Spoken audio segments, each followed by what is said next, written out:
Ladies and gentlemen, joining me on the line as he does every week, and maybe twice this week because of timing stuff.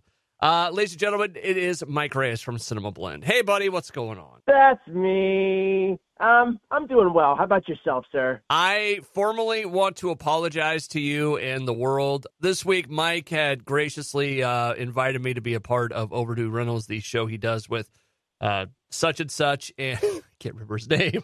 With Matthew Schuckman. There you go. Invited me to come on and do a couple episodes with him this week, and I unfortunately could not. I'd love to say it was just, scheduling stuff, but it's more just being a dad and living life and not having the time to do anything I want to do. So go ahead and boo this man because he just moved into a new house and doesn't have a studio set up. Yeah, that's the other thing. And he has a funny eye and he dances weird. So I'm I sorry. apologize. When it gets to something like that, I got to reference Mac Norris. No, that's fine. I really wanted to be a part of the show. We were going to talk about robot jocks and space camp in one episode and those another. are two episodes that are still on deck for you, good sir, whenever you have the time. Oh my God. Those are, unless you get someone from the movies, completely bypass me. But yeah, those are two that were right up my alley. So. Oh, dude, I totally understand it. I don't know if we're going to get Kate Capshaw or Joaquin Phoenix. Gary Graham sadly passed away from Robot Jocks. Yeah. But you never know. Like I think we're going to be, I think we're good to hold those episodes for you, unless someone reaches out. And in that case, we'll pick something. You know what? We're flexible here at Overdue Rentals. I have a weird run of different movies. Real quick, the other thing I wanted to bring up before we get too far into this, last week on one of the episodes we did kind of a bonus episode because it went a little bit longer because of the conversation. But we talked about Star Trek Discovery and its season finale and the show itself, right? A guy on YouTube commented, "Undiscovered country better than Wrath. In no universe is that true." Ooh, we found the nerve. You know what my return comment was to that? I liked his comment. I go, in no universe did I think someone would comment on that before my take on Discovery. Thanks for stopping by.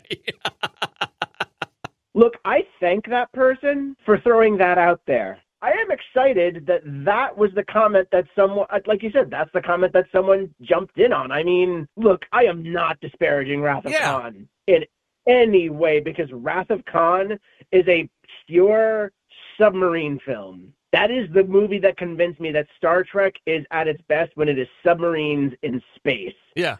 And that's also part of what makes me love Undiscovered Country, because that's also a sub-in-space movie. But you add in the political intrigue and then drama about the crew getting older and accepting their places in life. Like, by no means am I saying Wrath of Khan is a final frontier here or Insurrection. But I am saying, we're going to get comments for that now. What'd you say about Insurrection?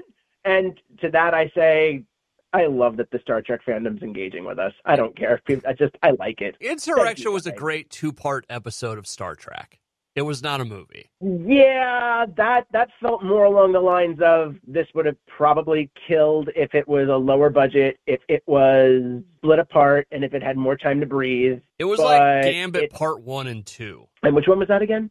That's the one where Picard gets kidnapped and all of a sudden he's posing as an archaeologist and they're trying to find this Vulcan weapon that there's nothing wrong with it as a story. It shouldn't have been a movie. A movie needed to be a little bit more than that. Yeah. And just Data having his malfunctions and Picard wanting to salsa dance. It's like, these are all great touches, but the story itself was just, and I mean, you're also talking about the fact that you're coming off of a f***ing heater like First Contact. Yeah. You were already putting yourself in a tough position to be following up First Contact with anything. Yeah. Sounds Swedish. I love Lily. I love... Go. You're fine.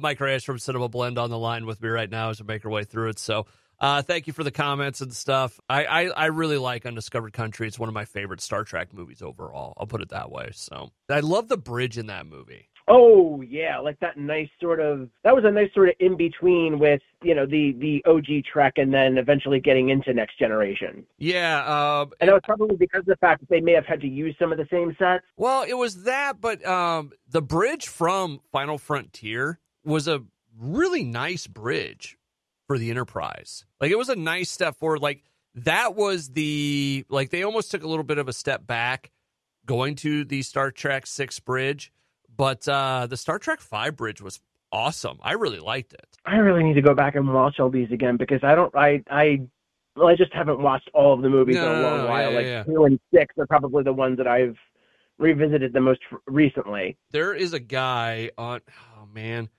now I'm going to blank on it, but there's a Star Trek group that I belong to on Facebook, and there's a dude that shares like just concept drawings for different bridges and stuff. Yeah. Rue Holman is his name.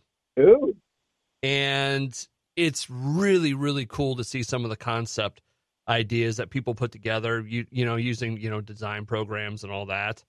Star Trek Ships of the Line is the group. Oh, yes, you have mentioned this before. And it's just neat. He shares a lot of stuff on it. And if you're into Star Trek and that sort of thing, go check it out. But we need to move along. Mike Reyes from Cinemablend on the line with me right now as we talk about the world of Star Trek and everything. We got it out of the way this week, I guess. So we'll find out, I guess. This week, it looks like we're going to do kind of 2 episodes or maybe like 1.5 episodes. Mike has not seen the new Bad Boys movie, and we both want to watch The Acolyte on Disney before we really dive into that and give breakdowns. You heard good reviews about Acolyte. I've heard kind of mixed reviews from people, so I don't want to go into it too far before we see it. Is that fair? Yeah, no, that's absolutely true. I mean, I've heard a lot of people saying the thing that's mostly been praised, and I'll just leave it at this, is it's a no homework experience. Yeah. They've been touting it as a no homework experience from the beginning, and we are now able to see the first 2 episodes. Or if you, I know I have the first 4 as like with screener access, but I need to find time to watch them because yeah, work. No, I get it. So we'll get to that here. I don't think we're going to time travel this week. I think it's just going to be a separate thing. So we'll get kind of the news and stuff out of the way for this week. And there's a fair amount of interesting news out there. Let's start, let's start with the one you kind of brought up. Hunger Games, there's a new book coming out, and it's going to center on Haymitch? That's the theory. So right now, all we know is that March 18th, 2025 is going to be the next Hunger Games prequel book from author Suzanne Collins. It's called Sunrise on the Reaping, and it is going to be about the 50th Hunger Games. So according to the announcement from the AP here, it is 24 years before the original Hunger Games novel and 40 years after the recent prequel that was made into a movie, The Ballad of Songbirds and Snakes. I've not seen it. So there's, I haven't seen it yet either, but there is basically a discussion about, she's saying that the story lends itself to a deeper dive into the use of propaganda and the power of those who control the narrative. The question of real or not real seems to be more pressing to me every day. And it's the big theory as to why Haymitch might be a key player in here is because the 50th Hunger Games was won by Haymitch. It was the second quarter quell. Yeah. He played by Woody Harrelson in the original Hunger Games trilogy. He sort of, I believe he's a fan favorite character. And we've seen him. How do you not have Woody Harrelson as a fan favorite character? It'll be very interesting to see him younger before all of the unfortunate issues he develops, because as we see in the movies, he has a bit of a drinking habit, and he's just really scarred by the stuff that he sees. You know what might be kind of an interesting way to do a movie like that? What? Have Woody Harrelson come back, and it's just a night where he's dealing with these memories. Oh, man. And I really like that, because that's your bookending device there. That's like Frodo stumbling upon the Hobbit. Or it's the night before the reaping for Katniss. Yeah. Oh, man. And I really liked that. And, they show him, he's, drunk in stupor, getting drunk, remembering all this stuff, trying to process the memory. You almost make it, and I'm by no means trying to be offensive when I say it like this, but like a PTSD movie. I don't think that's offensive at all. I mean, like we saw, the dude was a former champion and dealt with things in his own way. So it would be really interesting to look into his psychosis and see those experiences that shaped him. And then you even have like little sort of sly ways to reference lessons that he taught Katniss and Peeta. Yeah. Like, you know, he talks to her about people needing to like her, and you see young Haymitch going through this quarter quell where it's not his first, I don't think it was his first Hunger Games, or it's probably not his, whatever case it is. Yeah. You see him going through that with another mentor and learning things, and you see him sort of grabbing the ropes that he sends down to the next generation. But then you also see him just get devastated through all of this. So anyways, Mike Reyes from Cinemablend on the line with me. So we're probably going to get that. Is there any kind of timeline as when that might come around? We know that the book will be out March 18th, 2025, and there's no talk of a movie deal just yet. I'm assuming what they're probably going to wait for is they might want to wait and see how well the book sells. Okay. Or maybe even just wait for, like, the reaction to the book's announcement on social media. Yeah. Before they greenlight anything, because keep in mind, Hunger Games was one of those things where by the time they adapted that first book, I think they were on the second or third. So it was already somewhat of a proven quantity. But also that was during the YA boom that kind of burned some studios, because for every Twilight and Hunger Games, you had a Beautiful Creatures or Divergent. The Maze Runner. Like Beautiful Creatures. Well, Maze Runner got adapted. Maze Runner was finished. Like they did the full trilogy. But Divergent got all the way to the planned two-parter for the last book and never got to the second part. Because first they said, oh, we're going to make it a TV movie now. And then, because the first half bombed. And then it's like, oh, well, now we're just going to do it with new actors on TV. And then it just got to, we're not doing it at all. I feel sorry for the people who liked those movies and didn't get that final part. And especially because it's like the balls that ending had on it. Because if I remember correctly, Triss, the central character of the story, dies in the end. Yeah. Spoilers for anyone who hasn't read Divergent by this point. I'm sorry. I think that's how it goes, but I could be wrong. That's one I never really got into. So Mike Reyes from Cinemablend. I don't think our audience is Divergent people. Moving over a little bit. A couple other stories we want to get to before we wrap this up for the week. I forgot to mention, we got a new and first look at Venom: The Last Dance. Yes, I knew there was a trailer sneaking around in my mind somewhere that needed to be covered. There was that one. There's the Killer's Game. We got that a little bit ago. We got another Aliens Romulus look. Yeah, we did. Start with the Venom trailer. The horse scene in that is freaking amazing. Yeah. It's like how fast can you make that thing run without killing it? Only one way to find out. And as mid as the Venom movies have been to me, it's never been a problem with Tom. Tom Hardy has never been a problem in these movies, because Tom Hardy is, as usual, diving into this all 10 toes on the ground, ready to do whatever voice, whatever gag, and the trailer does make me want to go see this. They're fun movies. Don't get me wrong; they are fun movies, but I think this is one of those places where they could have done kind of a horror movie type thing. I know you got to make people like Venom because you want people to go see the movie. I get it. God, Venom is supposed to be scary. Carnage is supposed to be even more scarier, and I remember how everybody was ready for that. And it all comes back to Woody Harrelson this week, folks, because I was excited to see him cast as Carnage, and it's like, could they possibly? They should have been R-rated with these things. They should have been R-rated with the Venom movies. They should have, because it's not that tied into the MCU. It should have been let off the leash and just gone wackier with the humor, but also bloodier with the carnage. I wish they would have done, like, I don't mind if you want to bring Venom up to where he's almost kind of a hero, because he's kind of that anti-hero in the comic books. But there was a progression where he was a bad guy. He scared everything about Spider-Man. Yeah, I know. You could have it where he is this scary, scary figure. And over the course of 3 movies, like at the end, it's like, okay, now he is the anti-hero. Like you could have that little bit of a journey. I think they skipped the scary with him. And part of it was probably because of the PG-13. Yeah. And I just really wish they would have gone, or at least do an unrated, go back to the old DVD Blu-ray days where it's like have a more unrated cut on Blu-ray and DVD, send the PG-13 to theaters, and then see which one people like better before going forward with the series. But we've got, Venom: The Last Dance is coming in October.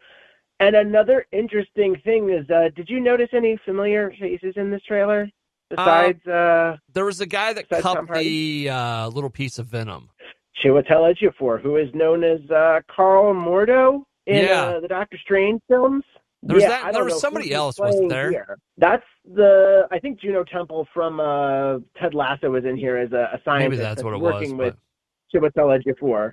But of course, we've got other Venoms coming in, and Tom Hardy, I think, co-wrote this one. I think he might have co-wrote the last two. So because all of them. He's been very involved with the character.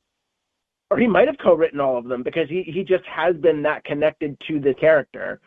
And again, I'm not saying that I don't like Tom Hardy in it or I don't think that they're fun movies or I get a giggle out of them. It's just I think they've skipped the scary. You had the ability to make a Venom the way Venom should have been made. And you could have made this very frightening. So I like the talent they've assembled for these movies, but the Venom movies have not done it for me.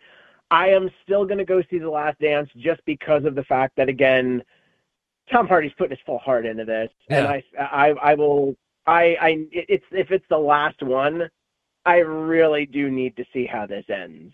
Mike Reyes from Cinemablend. One of the other trailers, Alien Romulus. I have not pieced through this a lot. What do we like about this? Everything. Okay. This looks like it is going to be punishing and gory and visceral, and I love when an alien movie gets to, and some maybe even downright cruel to its characters, because that's one of the things I loved about Alien Covenant. Alien Covenant covered all those bases, and I still love those Alien prequels. I don't care what people say. Yeah. Maybe that'll be our comments of the week. I love Prometheus. I love Covenant. And if we're not getting a continuation of that story, I'm still very much excited by the fact that we're going closer towards familiar alien territory. This takes place between Alien and Aliens, and we've got a new group of young space adventurers. I don't know if they're salvagers. I don't know what their deal is, but basically fresh meat. And something that caught my eye this time, and it's not just because of the poster, they've been very face-hugger forward with the marketing on this movie. Yeah. But we have not seen much of the full-grown xenomorph, which everybody knows what that thing looks like, and everybody's familiar with it. So I'm thinking they may be hiding a new evolution of the xenomorph, a new mutation of it, because of the fact that we've only seen its face. Yeah. And like a hand unfolding in this trailer. And I am so ready for this. Fede Alvarez, you want to talk about balls to the wall, cruel and bloody and torturing his characters. Dude did Evil Dead 2013 and Don't Breathe. I love it. Mike Reyes from Cinemablend on the line. One of the other trailers that came out, The Killer's Game. This is Dave Bautista, and it's supposed to be funny, right? It looks like it's going to be darkly funny. Okay. The whole thing is Dave Bautista plays an assassin. He wants to get out of the game, and I don't know if it's his boss or just someone he knows, but he happens to know an assassin played by Ben Kingsley, and he's like, there's two ways out of this, and it's basically like, I forget what the line is, but it's basically like, you either walk away clean or you die. And he's, romancing Sofia Boutella from Kingsman, and she was in Rebel Moon recently. He's romancing her, and they're getting into a relationship, and then he goes to the doctor and finds out he's dying. Looks like he may have some sort of cancer. So he puts out a hit on himself through a competitor played by Paul Clementif. Now, I need you, Marvel Star fans, Trek Deep Space Nine. I just realized it. What? The whole like I'm gonna have a hitman kill me, and then I find because I'm dying of a disease, and then he finds out he's not gonna have the disease, but he has to fulfill the contract. So it's Cork and Garrick.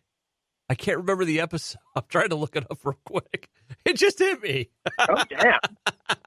But what's great about this is, well, yeah, Dave Bautista finds out he's not dying, tries to call off the hit, and his enemy's like, F you. Yeah. It's still going.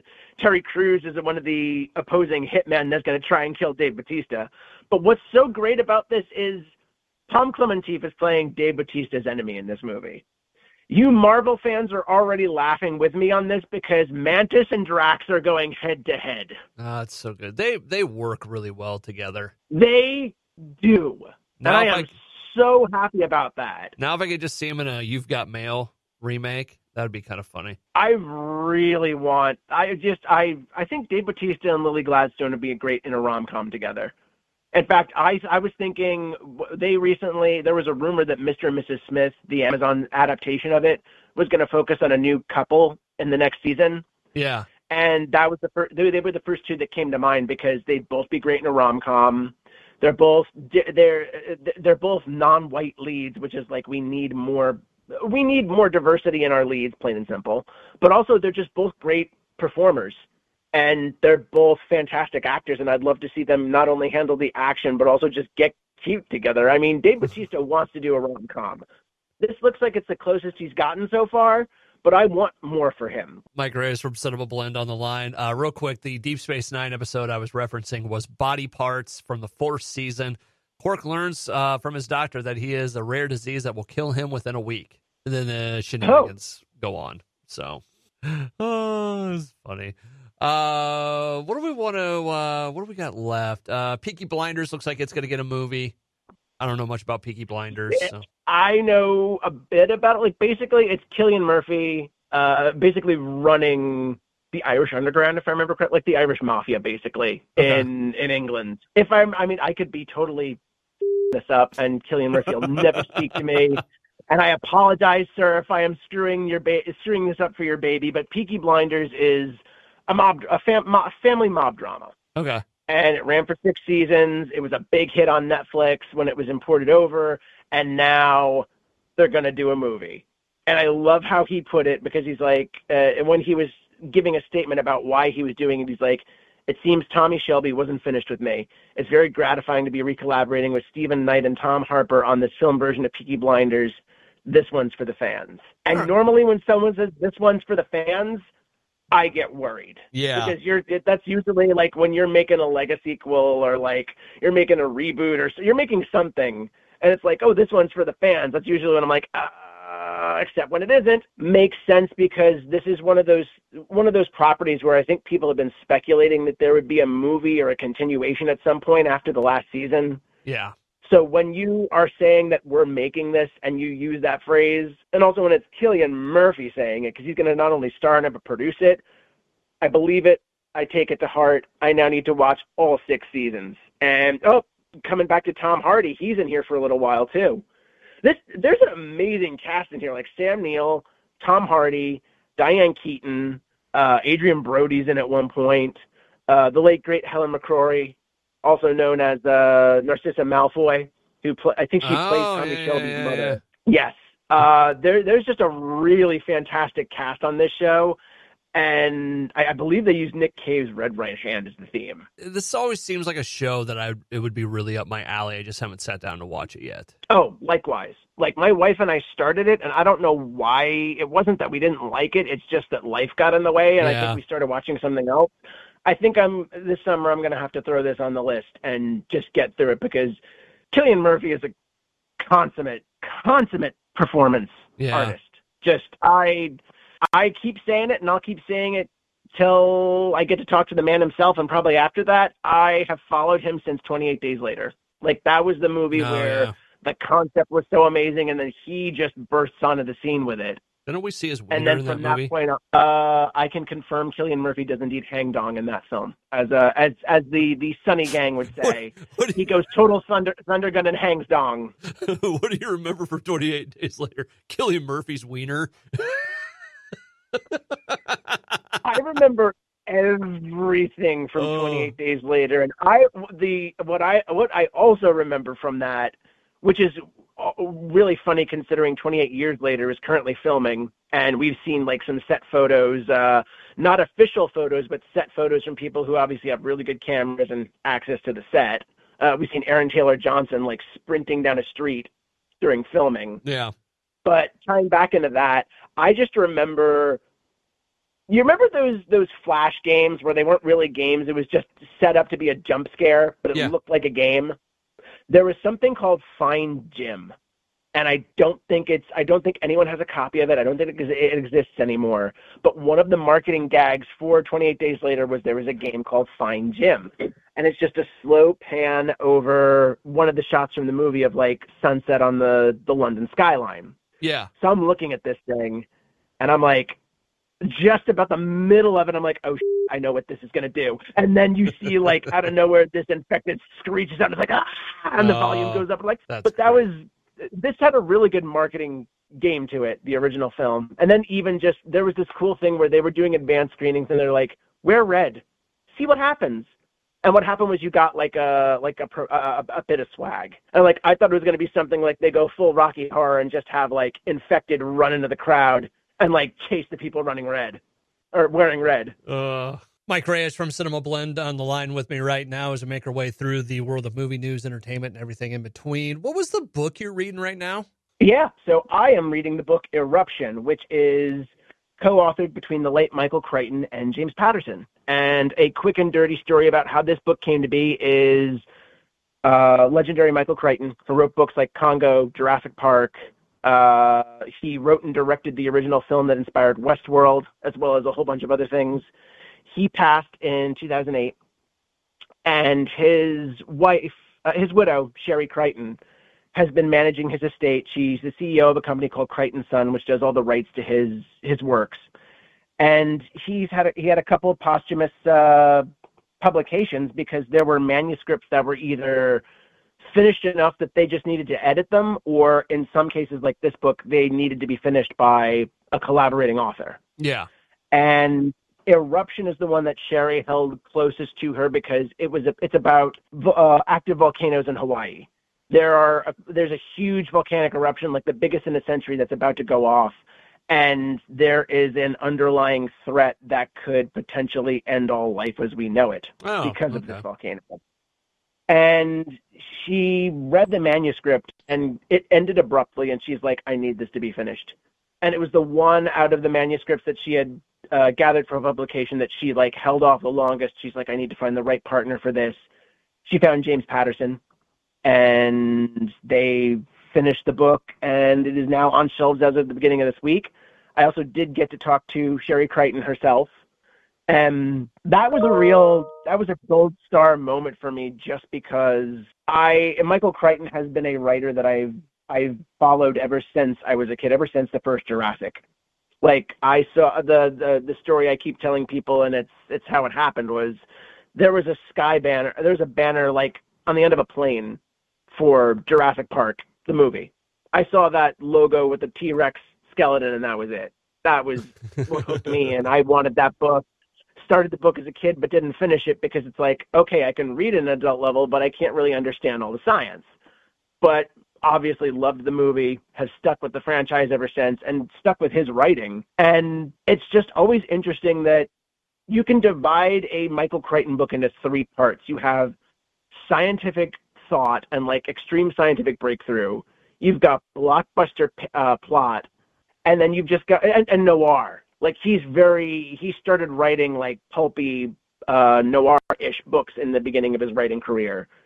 That I know they've republished them recently, and Hard Case Crime did a really nice set of them because it fits in their catalog. The way that James Patterson has been putting it in the press is the way I think it's best said. He's like, imagine if we got one more Agatha Christie or one more John le Carré. We've got one more Crichton in our hands, and that's pretty cool. What was the name of it again?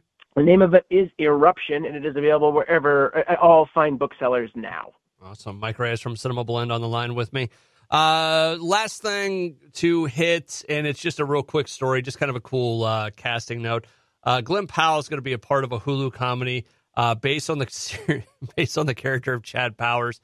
You may remember Eli Manning dressing up as a college football prospect and going and practicing with the Penn State football team, the Nittany Lions, and then later revealing that it was Eli Manning. Eli. Sorry, I was thinking of the band, Eli Young Band. But Glenn Powell's going to be doing this. Steve Zahn has been cast as the coach. Yeah, and that's basically what landed me on this show. And what's interesting is it's like another, in a sense, this is another Ted Lasso, because Ted Lasso was a character that Jason Sudeikis helped co-create for, I think it was NBC football, or like, I know he did it as like football commercials, and then it turned into an actual show. Yeah. And that's kind of where we're at right now, where this was like something that was created as like a gag, and now it's being turned into an actual living, breathing sitcom that we're going to get to see on Hulu at some point. And I just like the fact that you've got Glenn Powell and Steve Zahn thrown together in the mix. Like, those are two good old boys I will always watch on screen, and I can't wait to see what they get up to. What? No, I'm just thinking, Steve, you know what Steve Zahn's going to be? And God forbid A legend?